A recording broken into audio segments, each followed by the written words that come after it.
Hello, BookTube, and welcome back to a series of videos in which I am reading you a book. We are reading the Gospel according to St. Matthew, the story of Jesus of Nazareth that we've already encountered in the Gospel according to St. Mark, and we are now up to chapter 13. The same day went Jesus out of the house and sat by the seaside. The great multitudes were gathered together unto him, so that he went into a ship and sat, and the whole multitude stood on the shore. And he spake in many things unto them in parables, saying, Behold, a sower went forth to sow. And when he sowed, some seeds fell by the wayside, and the fowls came and devoured them up. Some fell upon stony places, where they had not much earth, and forthwith they sprang up, because they had no deepness of earth. And when the sun was up, they were scorched, and because they had no root, they withered away. And some fell among thorns, and the thorns sprung up and choked them. But others fell onto good ground, and brought forth fruit, some an hundredfold, some a 60-fold, some 30-fold. Who hath ears to hear, let him hear. I don't mean to jump in so soon, but most of you have grown up in a Christian tradition.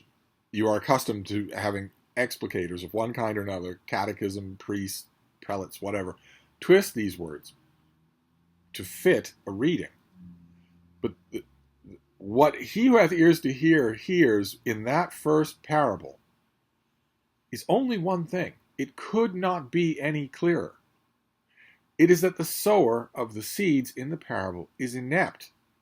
The sower is inept. The sower is throwing seeds onto stony ground, shallow ground, thorny ground. The sower of the seeds is inept.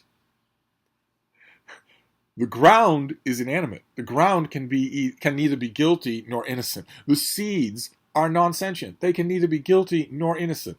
There is no homiletic reading of this that does not put the fault on the sower, which is clearly not what you're supposed to do. It's kind of weird. But let's move on. And the disciples came and said unto him, Why speakest thou unto them in parables? And he answered and said unto them, Because it is given to you to know the mysteries of the kingdom of heaven, but to them it is not given. For whosoever hath, to him shall be given, and he shall have abundance. But whosoever hath not, from him shall be taken even that which he hath. Two things. One, again, as we saw in Mark, Jesus is telling the disciples that he is intentionally making himself impossible to understand. He'll tell them the truth, but he won't tell the people the truth. He doesn't want the people to understand him. That is a weird thing for a person to do. And second, I want to point out, to him that hath more will be given, to him that hath not only will he not be given more, but he'll lose what he has. Again, you have seen these words folded over in homilies a million times if you've grown up in a Christian tradition.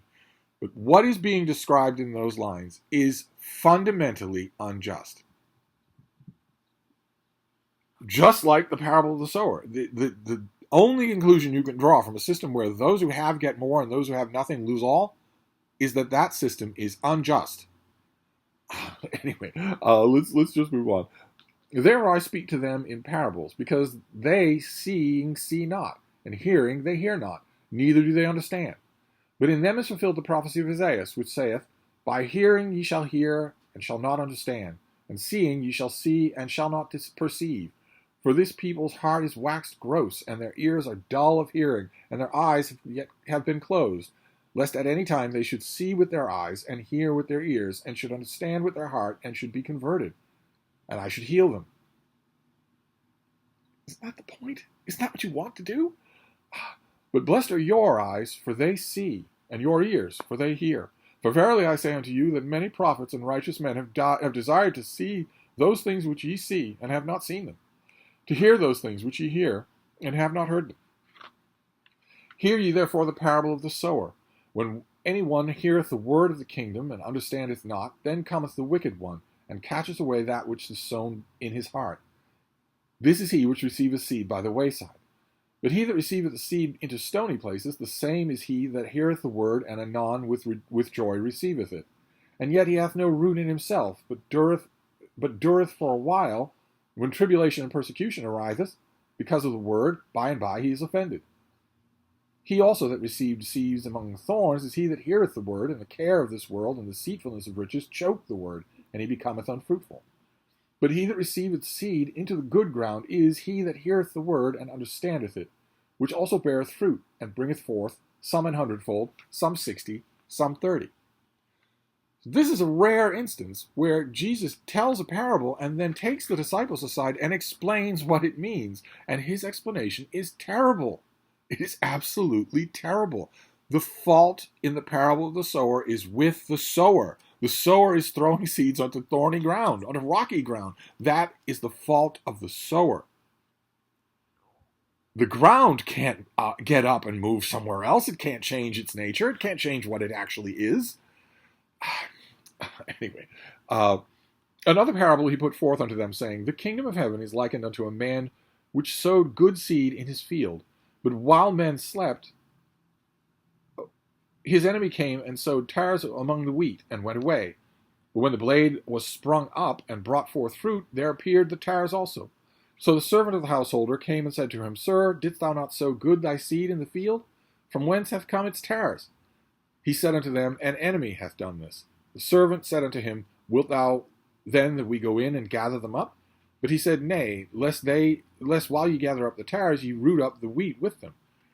Let both grow together until the harvest. And in the time of the harvest I will say to the reapers, Gather ye together the first tares, and bind them in bundles to bring them, but gather the wheat into my barn. Another parable he put forth unto them, saying, The kingdom of heaven is like unto a grain of a mustard seed, which a man took and sowed in his field, which indeed is the least of all seeds, but when it is grown, it is the greatest among herbs, and becometh a tree, so that the birds of the air come and lodge in the branches thereof.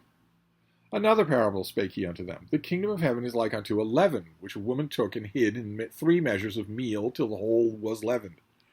All these things spake Jesus unto the multitude in parables, and without the parables spake he not unto them, that it might be fulfilled that which was spoken by the prophet, saying, I will open my mouth in parables, I will utter things which have been kept secret from the foundations of the world. That's not a prophecy, first of all. A prophecy would be Jesus is going to do this. And second, the prophecy doesn't say that you can't also then explain the parables. It doesn't say only in parables. That's you. He's talking gibberish to people, intentionally, so they will not understand it. That is strange. For a person who's come into the world to spread the word about the kingdom of heaven, that is strange behavior. Then Jesus sent the multitudes away, and went into the house, and the disciples came unto him, saying, Declare unto us the parable of the tares in the field. In other words, explain it to us. He answered them and said unto them, He that soweth the good seed is the Son of Man. The field is the world. The good seed are the children of the kingdom, but the tares are the children of the wicked ones. The enemy that soweth them is the devil. The harvest is the end of the world, and the reapers are the angels. As therefore the tares are gathered and burned in the fire, so shall it be at the end of this world. The Son of Man shall send forth his angels, and thou shalt gather out his kingdom all the things that offend, and them which do iniquity, and shall cast them into the furnace of the fire. There shall be wailing and gnashing of teeth. Then shall the righteous shine forth as the sun in the kingdom of their Father. Who has ears, let him hear.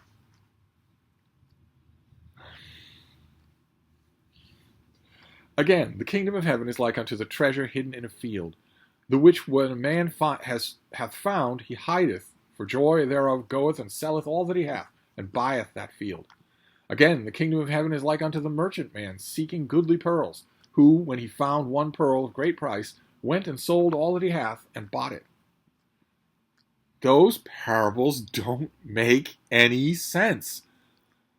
They exist in an exegetical tradition. They have to. They have to exist in a church that's already folding meanings on top of them and on top of them, because on their own, they don't make any sense. If a man finds a treasure hidden in a field, he goes and keeps the treasure. He doesn't sell everything he has to buy the field. He doesn't leave it in the dirt. He goes and takes the treasure.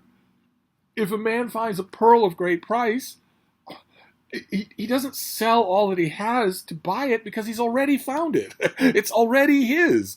Those parables don't make any sense. Anyway, again, the kingdom of heaven is like unto a net that was cast into the sea and gathered of every kind, which, when it is full, they drew to shore, and sat down and gathered the good into vessels, but cast the bad away. So shall it be at the end of the world. The angels shall come forth, and sever the wicked from among the just, and shall cast them into the furnace of fire. There shall be wailing and gnashing of teeth. None of the fish are evil. Jesus said unto them, Have ye understood all these things? They say unto him, Yes, Lord.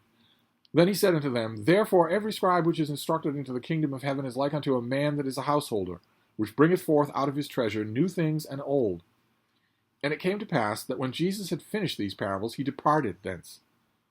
And when he is come into his own country, he taught them in the synagogues, inasmuch as they were astonished, and said, Whence hath this man this wisdom and these mighty words? Is not this the carpenter's son? Is not his mother called Mary, and his brethren James and Joseph and Simon and Judas, and his sisters, are they not with us? Whence hath this man all these things? And they were offended in him. But Jesus said unto them, A prophet is not without honor, save in his own country, and in his own house. And he did not many mighty works thereof, because of their unbelief. Okay, so we end up the chapter once again, as we saw in Mark, with Jesus going to his own home, where people in the crowd say, Why are you talking this highfalutin nonsense? Don't we know you? Aren't you Mary's son? And it seems to bother him. And it's a little confusing as to why. That's a little confusing.